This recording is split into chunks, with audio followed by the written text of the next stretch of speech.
Hello everyone, welcome back to Fallout. We are here in the capital wasteland this time to continue the series on the sort of horrors of the vaults. Oh, there's a puddle. I was like, why am I getting rands? There's a puddle. So talking about the horror of Vault Tech and the kind of shenanigans that they were up to both pre and post war. So I thought we'd jump back to the capital wasteland and have a look, because the things that happened in some of the vaults here is pretty wild. So I thought I'd start with one of the more iconic and kind of insane ones, which is Vault 108. So this is the location, so we're right at the kind of eastern side of the map, so sort of DC is here. So you've got Dukoff's place there, GNR and Chevy Chase here. The Super Duper Mart is here, Megaton, Vault 101, Springvale in this area. So Minefield is there, and then Canterbury Commons, so we're just kind of south of Canterbury Commons, and there is an Enclave patrol there. Turned combat AI off for this again, just like with my Science Fallout series, it's just a bit easier to kind of explore, and it's not just me shooting things and whatnot. So this vault is just north of kind of DC. It was built starting from March 2061, and the building was cut short due to work stoppage in December 2069. It was built to accommodate 475 residents, and it was expected to stay closed and functional for about 38 years. The experiment that took place here, we've got some dead mole rats and things, and you can see flashing red, the door's wide open, there's bones and skeletons and human skeletons and everything here. Somebody's obviously been taking boxes of books. So yeah, door's wide open and everything's looking not great. It's all quite rusty and kind of poor condition, which is what you tend to see with the vaults, where things have kind of fallen apart quite spectacularly at some point. There's some either paint or blood splatter across the wall there. There's trash everywhere, cinder blocks, dead mole rats. So yeah, you can see that things kind of went a bit to pot here.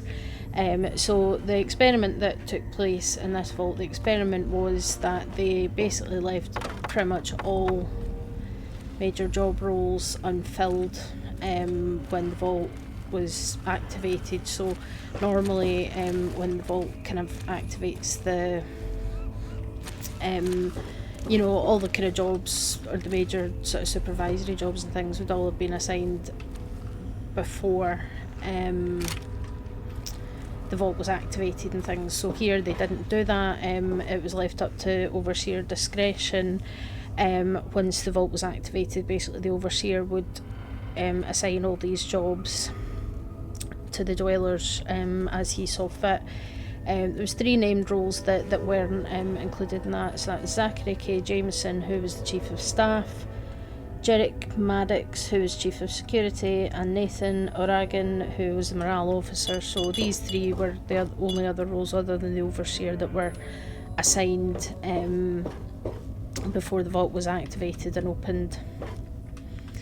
There's more to the experiment. So that was the first thing, is that basically all job roles would be assigned by the Overseer upon activation of the vault. Another dead person there, and you can see that the pests have started to move in. I've got Animal Friend, so the mole rats aren't hostile to me anyway, even if I didn't have the combat AI turned off. But yeah, you can see that things really didn't go well. So we've got some skeletons, and then we've got the body of Gaaarrryyy, number 42. So it's the Gaaarrryyy that, you know, knows the meaning of life. But yeah, I think there's something interesting hidden back here. Yeah, there's a quantum, and then there's a book, but you can't really get to it very easily. Yeah, so there's a skill book there, but it's really hard to, it usually falls off the ladder, I think. So you need to use no clip to get to it, but that doesn't really matter. So yeah, that was the first part. The second part is that the power supply was set to fail in about 20 years. So that was about halfway through the vault's intended kind of lifespan, if you will. So you can see the reactors are sparking here, and here as well. So not very well maintained. And then there's more, yep, bodies, bits of bodies. Not great, not looking great. So yep, the power supply was supposed to fail, and the backup, because all the vaults had a backup power supply, but the one for this vault, which was a steam whistle mini geothermal,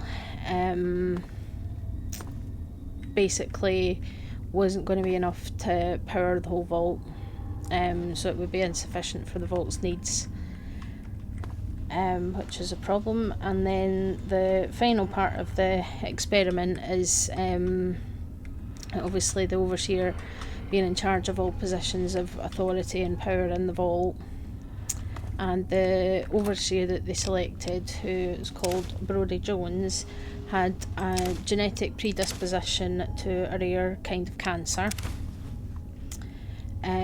which was apparently discovered during his pre-employment medical, and that meant that they expected him to die within 3 to 4 years of the vault being activated, so that would leave a power vacuum.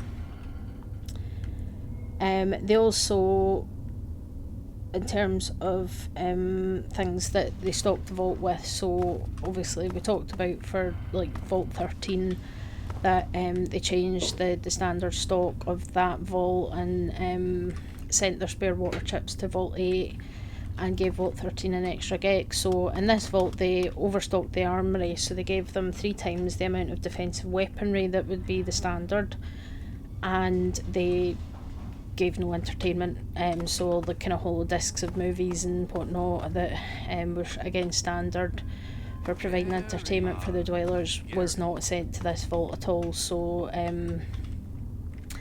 it's just really a recipe for everything to go to hell when there's plenty of weapons to go around, no entertainment, and you know, a really kind of serious power struggle developing.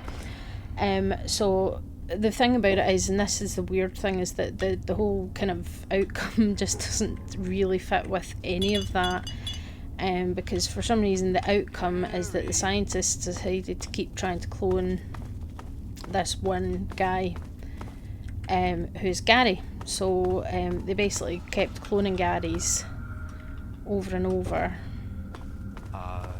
Gary. So yeah, that's all they can say is their name. So if you're creeping around in here and they don't see you and you just hear them, it's very creepy. But yeah, they just kept cloning Gaaarrryyy over and over again, and Gaarrryyys were hostile to anybody who was not a Gaaarrryyy. So in the end, it seems that basically the Gaarrryyys took over the vault, killed everybody else, and just stayed in the vault with all the other Gaarrryyys. The weird thing to me, the weird thing about it is that, you know, how long ago did this actually happen? You know, that everything went to hell. Was this recent? Was the vault successful for a couple of 100 years and then it went to hell? Because it doesn't look like it. Like, this place looks like it's been severely neglected for quite some time.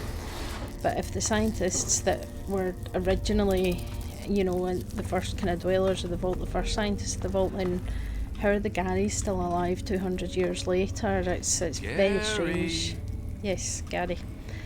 It's quite bizarre to me. So either the cloning somehow makes the Gaaarrryyys immortal, unless they're actively killed, or the Gaaarrryyys, despite not having any grasp of language beyond Gaaarrryyy, are somehow able to continue to make more Gaaarrryyys and just keep cloning themselves.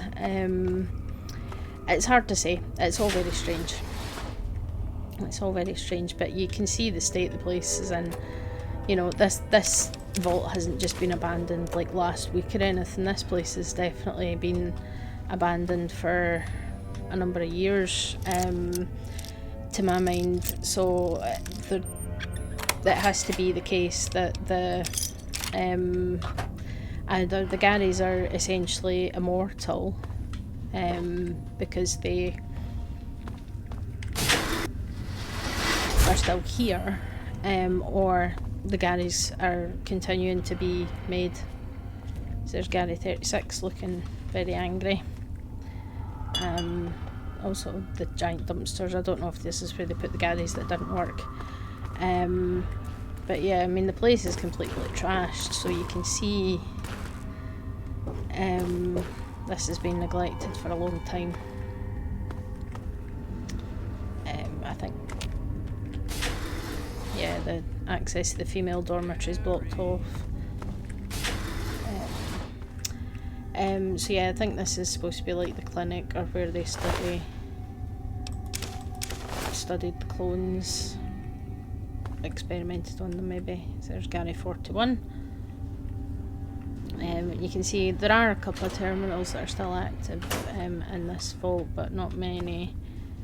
And just the generic X-ray light boxes that you see everywhere. But you can see there's wastelanders, so it's obviously people that have stumbled into this place and not really knowing. Gaaarrryyy. Oh, skeletons just jumped off the gurney there.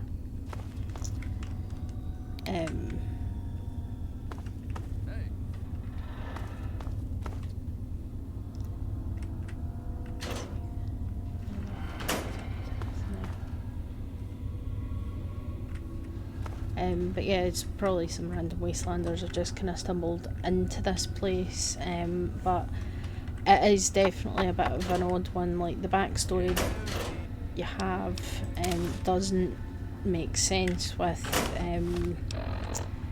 the time frame of things, unless, as I say, it's, you know, a case that either the Gaaarrryyys somehow live forever, if they don't if somebody doesn't actually like kill them, or they are still capable of making more Gaaarrryyys.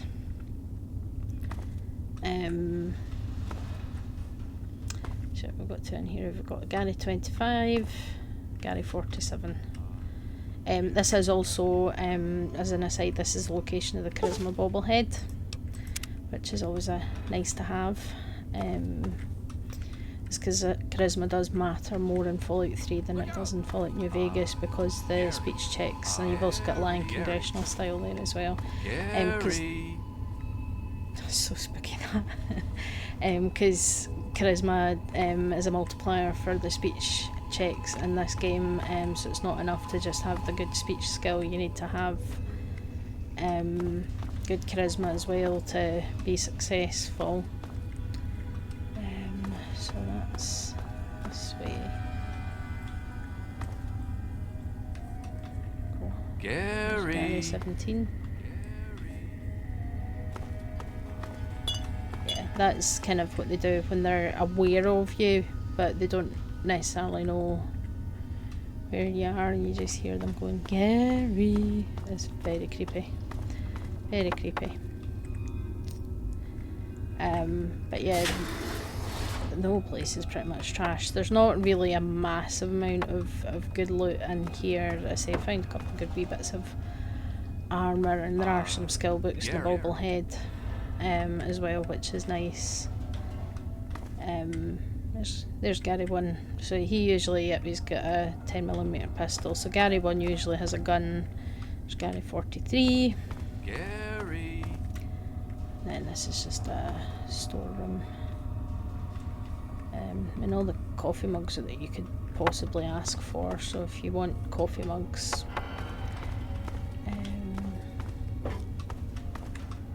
here you Gaaarrryyy 43. The stairs, you can't get into the overseer's office or anything. It's all kind of blocked off.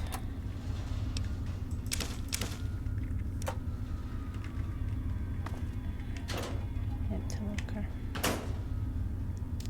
Not convinced that's a human ribcage, to be honest. Random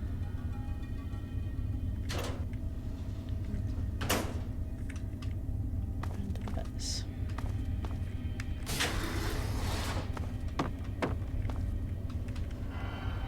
Ammo box. Never say no to an ammo box. And that's fault. Oh, cloning log. That's one thing that we were looking for. Okay, so corruption detected, partial recovery. So Gaaarrryyy 53 is hostile toward all non-clones, as was the case with the previous 52 attempts. We may have to consider a means of disposal of the pre-existing Gaaarrryyy clones, as the observation rooms are getting quite full. Attempt 54. So I know this could be a bit difficult to read for some people. I'm quite good normally at figuring out what it's supposed to say with some letters missing, but Gaaarrryyy 54 exhibits no change in hostility toward non-clones. If anything, he is even more hostile.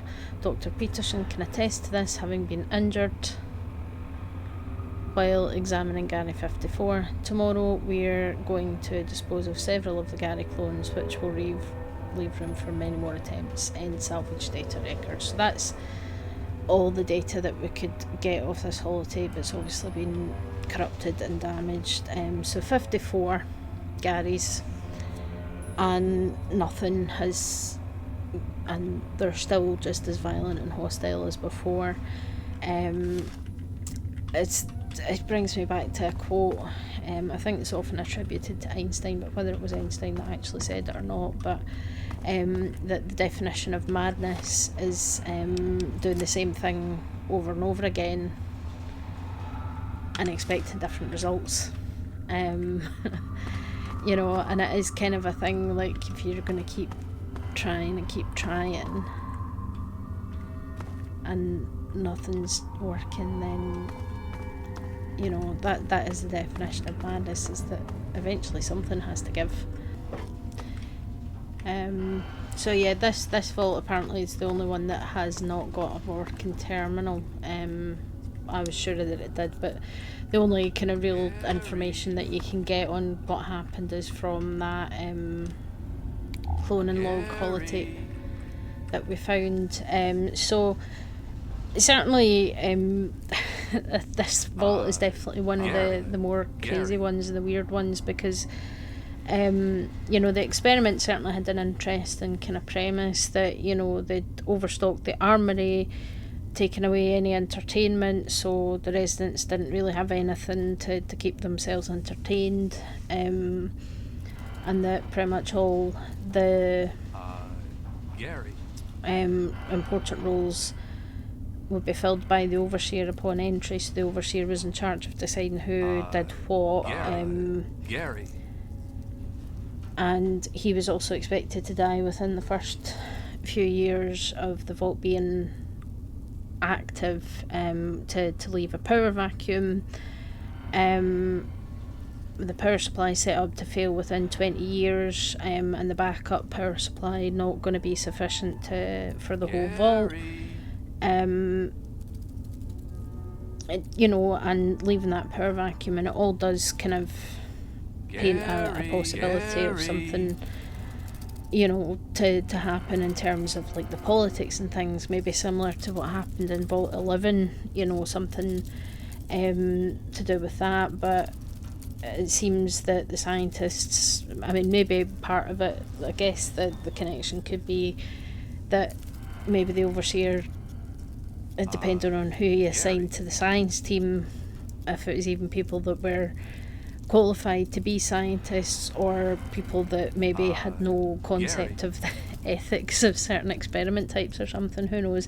Because I mean, obviously we can tell that Vault-Tec don't really care about the ethics of you know, any kind of ethical scientific work, so that would make sense. So that they have this idea that, you know, cloning this one guy and creating human clones would be a good idea. But then you've got that definition of madness of doing the same thing over and over and over again and expecting a different result, when every Gary is just more and more aggressive towards non-Garys.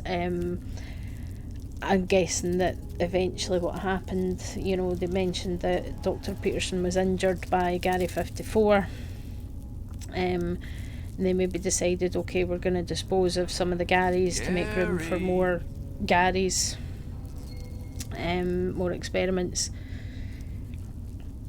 And I'm guessing that didn't go well for the scientists, and clearly the Garys have taken over. They seem to be, it's interesting, like, obviously in a lot of the other parts of the wasteland, when you see different species together, you see them fighting each other, but these guys seem to cohabit quite comfortably with the Gaaarrryys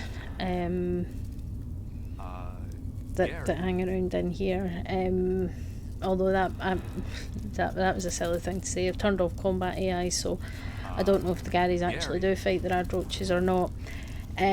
But it's an interesting one, because I say the question, and it's the thing that you just don't really get much explanation for what happened here. Obviously the shit hit the fan big time, and the place has become completely neglected and poorly maintained,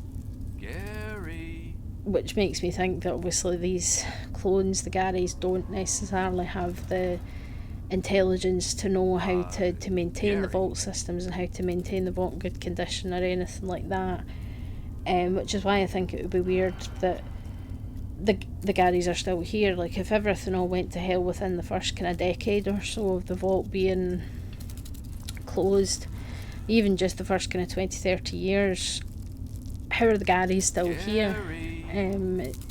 You know, either the Garys are making more Garys and just randomly assigning numbers of Garys that have passed away, because each Gary is numbered, or there's something about them being clones that means that they don't age or die, which is a possibility. You know, it's not any kind of, it's not any more out of the question than fire-breathing ants or super mutants or ghouls or, you know, any of these things. And that's the whole thing about science fiction, is that, you know, you do have that little bit of kind of creative license that you can say, okay, well, this happens because X, and, you know, as long as you can give a kind of in-universe explanation, most people would be fairly kind of happy with that as an answer to, you know, this is why the Garys are still here, because they don't, you know, they don't age, they don't die, they don't get disease, they don't get sick, so they can just continue to exist forever, and it's fine. You know, that seems the most likely thing to my mind, is that basically the Garys are somehow, whether on purpose or by accident, but the Garys are unable to die of natural causes, so to speak.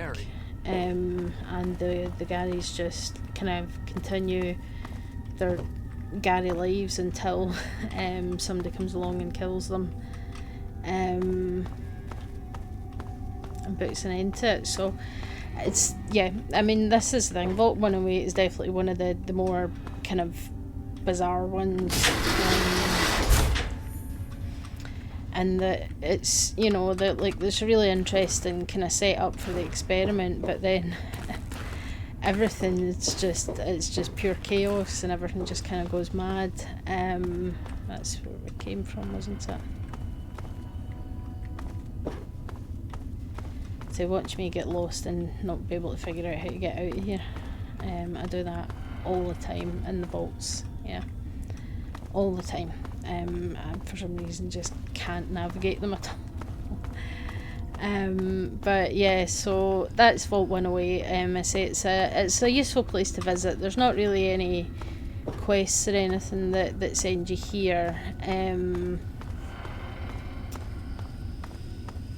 The location gets added when you kind of go to Vault Tech headquarters, or you go to the Citadel and you get access to the Vault Tech computer. It gives you locations of all the vaults. Oh, I think I just woke up. Gary 43. So you know where the vaults are, but there's no quest that really sends you in this direction. Hello, Gary. Like, because I mean, he's Gary 1. Like, is he the first clone still, or is he just decided that he likes the number 1 and he's going to be Gary 1? It's like, it's very weird. It's just very, very weird that, you know, this is the, like, it's a great premise, but just the fact that, you know, somehow all of that and the answer is we just kept cloning Gary over and over again, and made like 50 Garys, and then the Garys went and killed everybody else. It's yeah, very strange. Very strange, but you know, that's the thing. Oh, excuse me. Didn't mean to yawn there down the microphone, but yeah. And there's skeletons. There's kind of fresher dead bodies. There's fresh blood. So it seems likely there's a hand. That probably what happens is that some unsuspecting wastelanders kind of stumble across this place and think, oh yeah, there's a vault, doors wide open, let's go and see. Maybe there'll be some good salvage or something, and then, you know, they get killed by Garys. And then there's chunks here, and then there's Gary 42, who obviously didn't make it. Excuse you.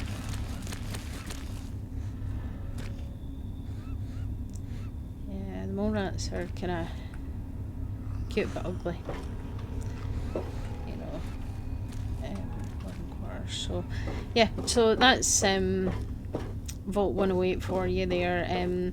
Definitely a bit of a strange one. I feel like possibly there could have been something more interesting done with the kind of story of this place, because it, you know, we do have this backstory, most of which I think is told through other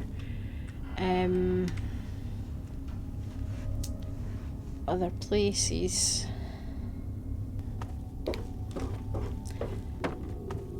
Okay, so that was Vault 108. There's a wee bit more that we can go and have a look at, but we need to head over to the Citadel for that, so we're going to leave the Garys behind and head back out to the wasteland.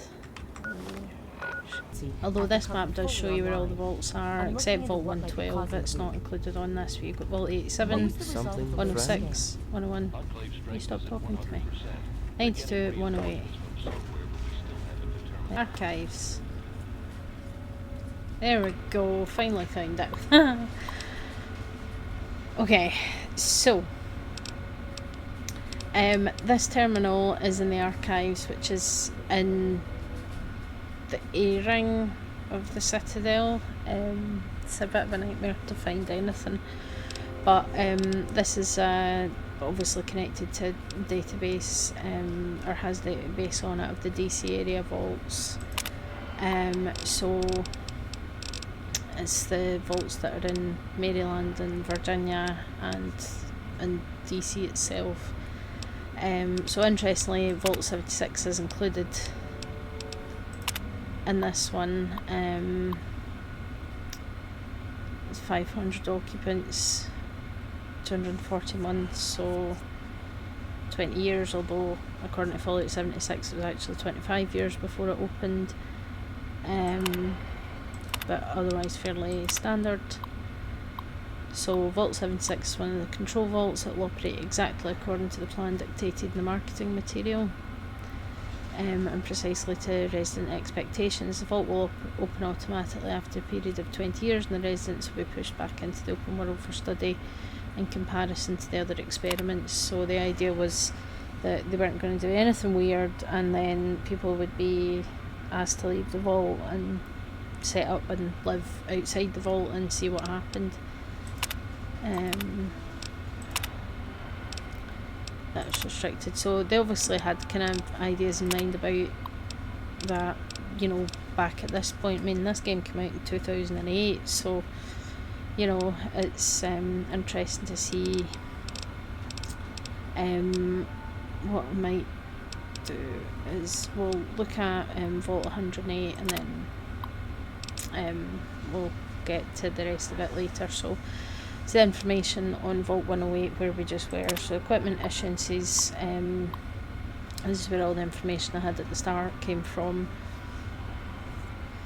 So construction started in 2061 in March and finished in 2069 in the December because the work stopped, and it was intended to have 475 occupants and be active for 38 years. No control system. The primary power supply was General Atomics nuclear power, but the main supply was designed to fail after 240 months, so 20 years, give or take. That was on purpose. Then the secondary power supply was the steam whistle mini geothermal, and there's a note here: we're aware that it's only sufficient to power this project partially. Please do not file any further reports on this issue. So presumably people were looking at it and going, oh, that's not enough power for this vault, and they're like, yeah, we know, shut up. Basically, don't stop questioning it, we know that. But essentially this is on purpose.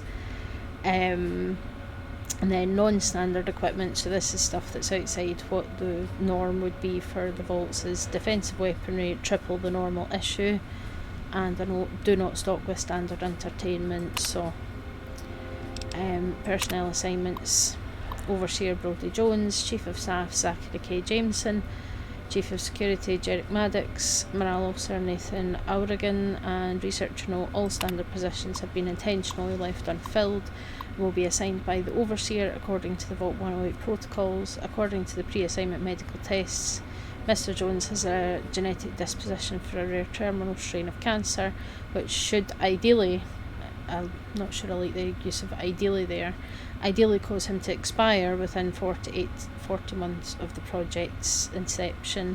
These two events should combine to allow a proper catalyst that allows this project to continue as planned. Project goals is corrupted though, so we don't actually know what their kind of anticipated outcome was, or what the project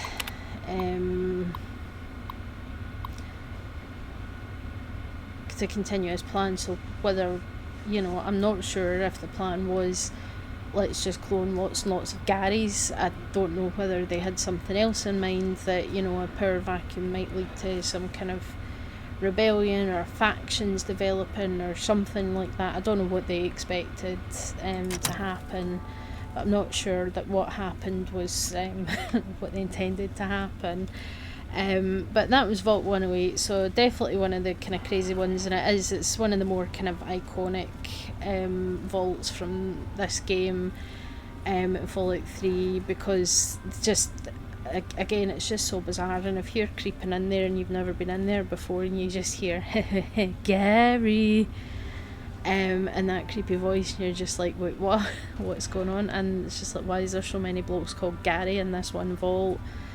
It's all very, very bizarre. And I mean, I think you maybe don't want to think too much about the kind of timeline of how Vault 108 would work. The fact that the Gaarrryy's are still in there when the vault basically was doomed to fail nearly 200 years ago, you know, 'cause it was doomed to fail basically shortly after the bombs. So, but I guess it's just, you know, it's kind of a fun gag, and it's kind of a creepy place to visit, and maybe that's all it needs to be. And you know, they do kind of reference it. There's a couple of other references to that. If you start Operation Anchorage, the DLC with the Brotherhood Outcasts, when you go to their base, where you go into the simulation for Operation Anchorage, because the whole thing is that basically they need a Pip-Boy to be able to access the simulation. And if you look, there's a locked room, and if you go in, you find that there's a dead Gary with his arm missing. Because presumably they went to Vault 108 and found a Gary and tried to get him to do the simulation, but because he refused, presumably they then hacked his arm off to try and use the Pip-Boy themselves and couldn't do it. So that seems to be a story there. And you do also find sometimes in Fallout 4, which is just a neat little callback, that sometimes when you get the like letter blocks, you know, the kids' toys, and sometimes they'll spell out Gary, and that happens quite a lot in Fallout 4 actually. So, and that's obviously just a cheeky wee nod to Vault 108, because it is one that I think is quite memorable for a lot of people. Oh, there's so many scripts. Pentagon Library Terminal.